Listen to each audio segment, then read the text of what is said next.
khổ chú mình gì là có mà in rin na chú bát thiên phin nai đặt lovin no missing phin nai đặt lovin bát thiên thiếu tỷ cái nai đặt do cầu thì nó tụ rin tí là phim của cụ thể à sao cho cái này cái đi bỏ dưới nó xuống là tết nhạc các hàng lưu trồng về để bát thiên thôi dưới nó do là bộ thiếu tắc tất cả dùng dưới về chúng ta đã cho thu ngày ngon tắc tắc tê cảnh nó xiết đầu tê mi bên về số tắc thủ tê bộ cái mà đi ăn ăn ở lưu về chút chỉ là sẽ chung dùng chúng ta đã cho mà nó cho nào anh bên lâu về ra anh thiên lung lâu chung tâm tổ là lý số Christa anh ta nghe khen để ông thủ ba cái ông quỷ hi dễ là những cái hiện các chuông là va chú ba chú anh bia là có hiện một quỷ tụ các chuông là va chú ba sợi tụ thì cái này chuông thì cái này sẽ là va này thiên thủ nó có ông trong ông thì mà sẽ ắt tất cả ông không và khát trong đi làm thì đón ta sẽ là em thì nghe này nghe họ về nhà thì tất cả đều là ông và thiên nó quỷ diệt cái bộ sợi thăm phê anh đi thì mình thiên tới chuẩn và thiên thế khô về ở thế tiếng hát mình sinh thế anh làm chuyên sang và thiên nó quỷ tất cả ông ta sẽ là chuẩn mình sinh khẩu một tay là ôm năm mùng tủ luôn tất cả là có chuẩn cả mình cả là kỳ lô tất xí sẽ là cái mà đi cái ứng dụng thì đối tượng tất xí là anh ấy cần tham số chúng ông lệ để còn tiền này và thiên cho nó cái em mà phật la cái gì mà sẽ cái cả là kỳ ông tất sẽ là mà cái ứng dụng thì tất xí rồi là căn phật cảm nghe mà ăn chia căn đó mà thế và thiên nó cái tất xí cái cả là cái ông tất mấy căn thì dùng mấy thế này căn đùa chú mà này ứng dụng này là cái cả thì chặt tổ rồi xiêm cho này tu mà một cái này tất cả này chú là lý số Christa nó hiện số ta khá đi anh sẽ đấy tổ khá đi hay là anh đủ rồi em nói chú lý số Christa mà nghe khen để ông thủ khá đi anh đi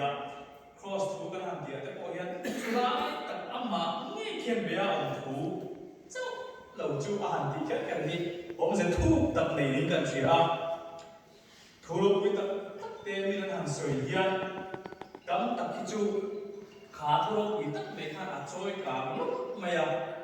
chung thô quý tất tất cả người mong tất chuan ăn lá thiếu thì thế là ăn này mi tên là ngay sa ăn trôi sang thế này thế trên khát đó chú chung ăn thu suy và tất chuan ăn chế hộ cả ăn thu suy khá ăn mà đi để ăn mà đi bốc in house ăn tên ăn to lại chín hộ cả chung cả là chuan thu tâm ta ông cả là hiện anh hi nghe rồi quý ta beram anh hi nghe năng lại cái hiện căn sự của điểm thì cái đó ông về đấy thì là gì căn thu soi ai thì hiện cái mà đi hi căn thu cái ai cũng đang là rồi quý thì thấu mà anh hàng soi tất tất tổ chuan thì khác hiện thà là thiên mình hàng soi cả mà cái mà đi dọc các căn rồi quý tổ mà thiên về ai khá nên chúng ta do khăn cảnh chuông ta cắn làm sao thôi về thầy thấu mấy thì cái đó mà chúng tiền đi bỏ chúng ta tập hồ về tôi cái gì cái gì này và thiên thì ăn mà đi ăn thứ đó ăn mà đi ngó vào chú rốt quỷ quan thì đầu thì mà sẽ và thiên thua vào chuan và thiên là chơi cả ăn mà đi do khăn làm sao tất cả rốt quỷ tất nhiên ta lại là tổng phố thì mà sẽ chúng ta là chuan chế phủ rèn ta đầu cái bộ về thì dễ cái gì em có đi sẽ hắn soi qua ta đều hết cả thì hiện hắn soi khô đồn tay là lý số Christa về khô về là lòng cả khan thu lô quy tất cả soi thì chuan thì đồng bộ là tên này nó mà hắn bộ tất để khi chúng ăn bảo có hà rô quỷ em ngay sa này soi hút về khan thì buồn môn chỗ của cái kia thì khóc khan là ngay sa trôi môi thú tam chúng ta soi để thấy chú hun ngay chỗ này bên tu nu khen quen India là mà nó cóกันทำป้ากันที่โดนมีเนี่ยมาหาเงินดิ้งติ้งไอ้พวกฟันตามช่วงทุกสิ่งที่ค่ะเราเวทีไม่ยากไม่น่าทุเรศนุ่มเลยปะค่ะไม่น่าเรากันโดนมีเนี่ยหิมซาที่อ่านกับคุยเม็ดที่พวกค่ะแล้วดิส่วนทุกสิ่งที่จะมาไม่น่าอินสปิเรชันนั่นเลยอย่างเงี้ยข้าราชการอาจุชาติโสดแต่พวกกันที่แทนชูเสียงช่วงนี้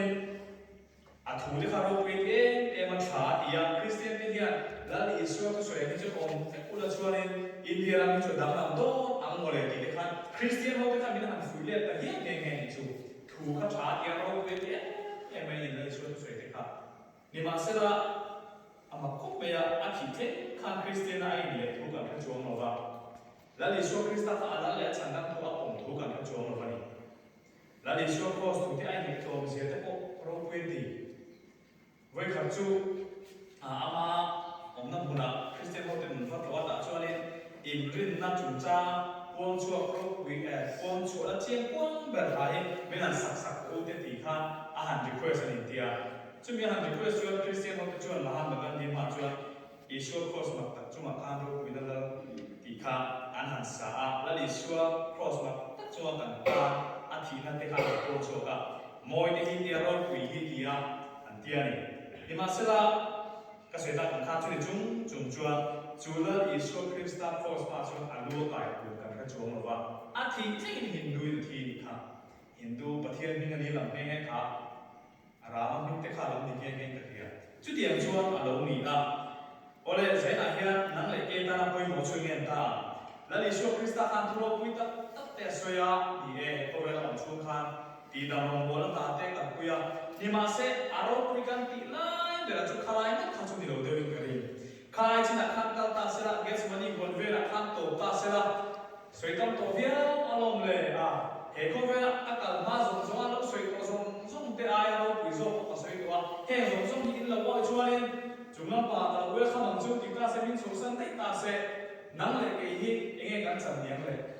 vậy là cái nắng lệ cái em khô anh em lại mà kia tổ là phim đầu đi thôi tổ có chút chú thu soi về mất từ đầu ama thiêu thì cross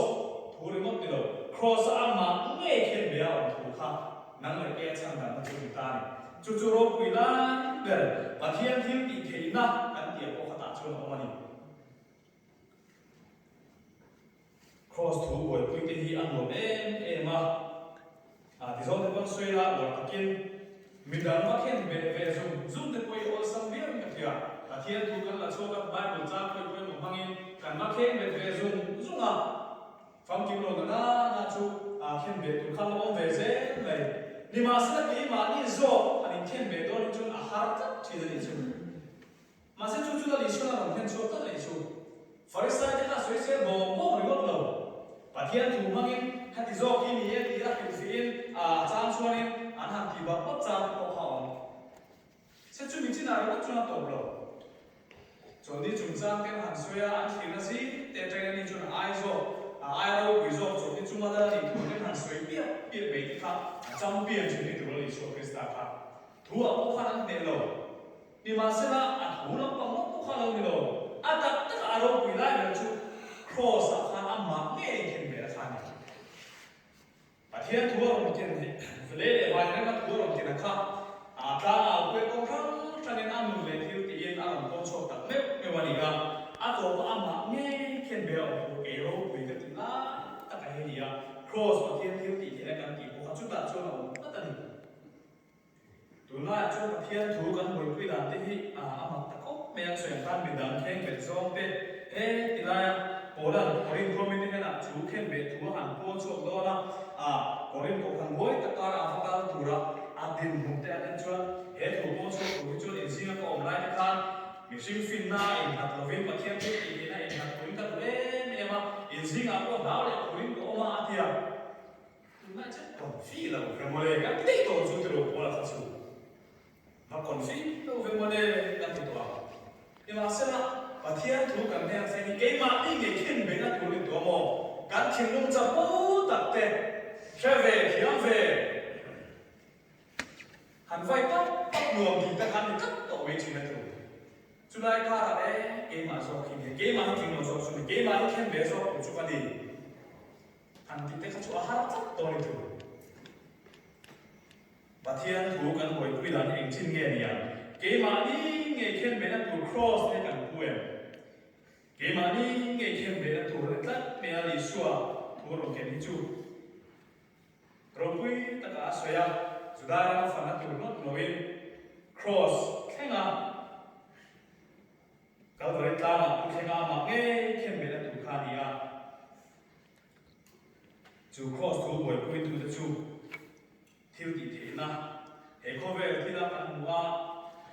ro pui ta kan lang si lo tong na te mani in chin ral na te thiam lo fel lo king lo mi sual zo dam na tur ta na an aya sual zo fel lo zo king lo zo in na mun ko luang nam na kha lo sia zaina hian juda hoten chin chena mangin thiuro pinga mo dang ta tan zon na kara khan lali so krista chu khen be na lo ma ripten fin na thu mangin ro pui ta mangin zai ho ta kin thu ro pui ta te tu theng ko rip fin na ti kan la zer mu mu te an cha cho lai khan thu mo te crossa lali so krista ama nge kan ta mi so te ta ai pe na thu mang khan mi lo san so ko lo ni ren mai chu mi mo ber ta ko hai the alo ni wa la li so krista na chin ra tura nang ma ngai na khen be tu in pe kun mun kha ini ve mun tu i hia khia ve mun tu i pom chin ve mun tu chu alo ni mai ni chu tu ma ta ma hian khir kha nu sang tu alo ni wa mta kher dia wa te thia ma ngai ko wa zele chia khia lo ta ko chu tha ra wi sia kin lo la na mi ten an lo pom chila an lo ni chi thina an ma ni ngei ke ko tin la li so krista chu lo sui thina ni la ba su ke mo se zela chu zela ni kia la kan han sui ta ki kan bial ni na ka lo ni se ka khop mai biala kan bo pui song song te thian thu bo pui tu te hian ke ma ni ngei in khen me ta ke ma ni ngei khen be ong chung hian cross tu te bo so kila la li so krista cross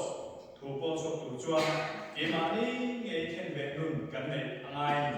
mi dan te khen be tu rimot maya kan thu hiat te kan ta a buya kan din so pui fo chuan la li so du dan thap lo wa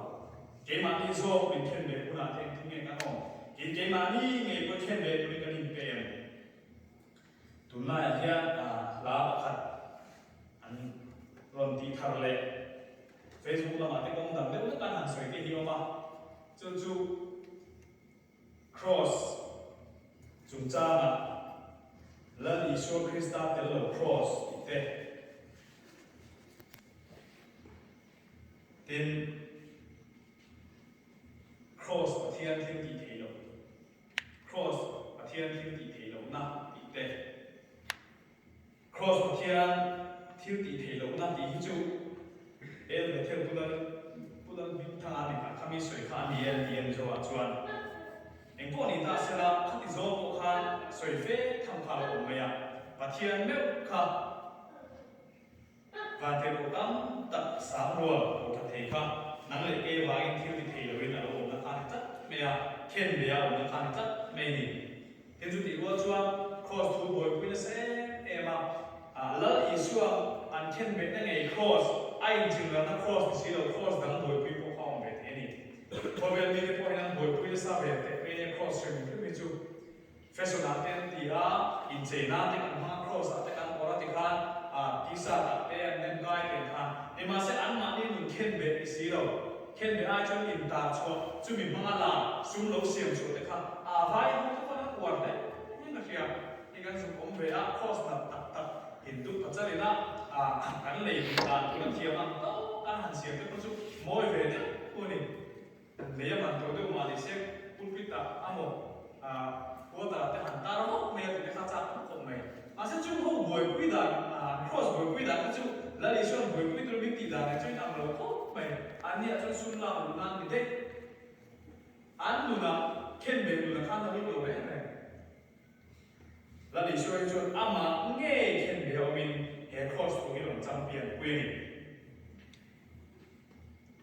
giờ có gì cả khan thì hiện đang mua nào tôi thu cho in mang ai xuống khai lấy cho in mang ai xuống u thiếu tỷ lệ tỷ tắc rất là nhiều sẽ tỷ hay quay một khúc bây giờ số Krista khan thu cho mình chẳng đang lo thiếu tỷ lệ tỷ tắc rất là năng lệ cái ta là khen về in anh check số lại cái con trăm mà tỷ lại là năng lực kêu vào in khá là ta này tổ ma ta kan soi chu la li show Krista in general na ain khen be na hi aro bi ke em chu se ta na thei ve lo ni se ta na kha in khen be atum kan tu nya tum hau lo tu a ko si zo ta ko ni thei be the ni ani chuan lan sara tu ba sang zo ya tu ba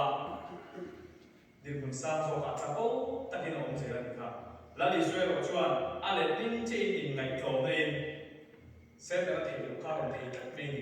cái mà nghe bộ hình các mình cái thi lệ chỉ là cross dùng cha cán sập cha để các chia cha để là lý số chân chín các ngày tua các điều luật thà mình bộ cha các mình tùy kita phố tu chú là lý số trổ là hình phố đi có vẻ là cái tình trạng bộ xe người ta đó ta sẽ là trổ lâu cái này biết rất lâu lý số em mà cho cái này rồi em mà điều chúng hết in chặt bộ xe con trong cả chỗ về áp phát ra này chung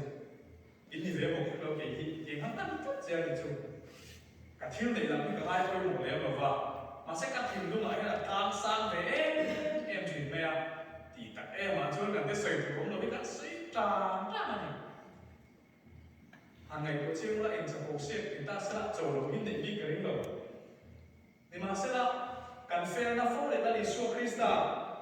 các ngài sang là thế là mà chung các thầy đó thầy ta nên cho chú in ngạch thọ này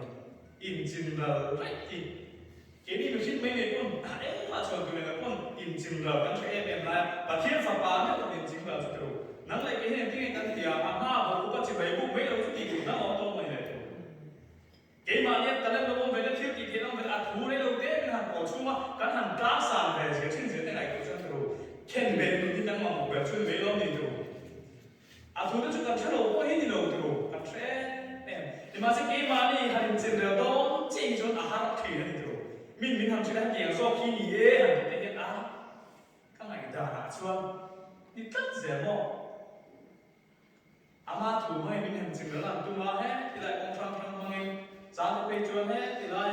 à cái mà đi có cái đi ai chẳng sang lầu sốt đấy cái này mong tên là thủ lầu xanh tốt là chụp là chuan cắn vào hấp rất lầu dễ cắn lầu xe về tôi hết thì lại đằng mai à cắn hàng sang lên về ra ê dốt ta cắn à thì về thì cái mấy à thì tụi chúng ta xây là sao ê mấy à tụi cái là cái mấy à các bạn trong khăn này làm trong con à kia mà đầu con chúng mình mấy mà sẽ phải dốt khăn thì thôi mấy à kia mà có cái này từ ngày thì hết làm trong hen cả lâu lắm lắm lâu đấy cái mấy à thành thì mấy cái thật rồi từ nay là ô xong lâu tất sẽ là gì thành thà nào mình chỉ là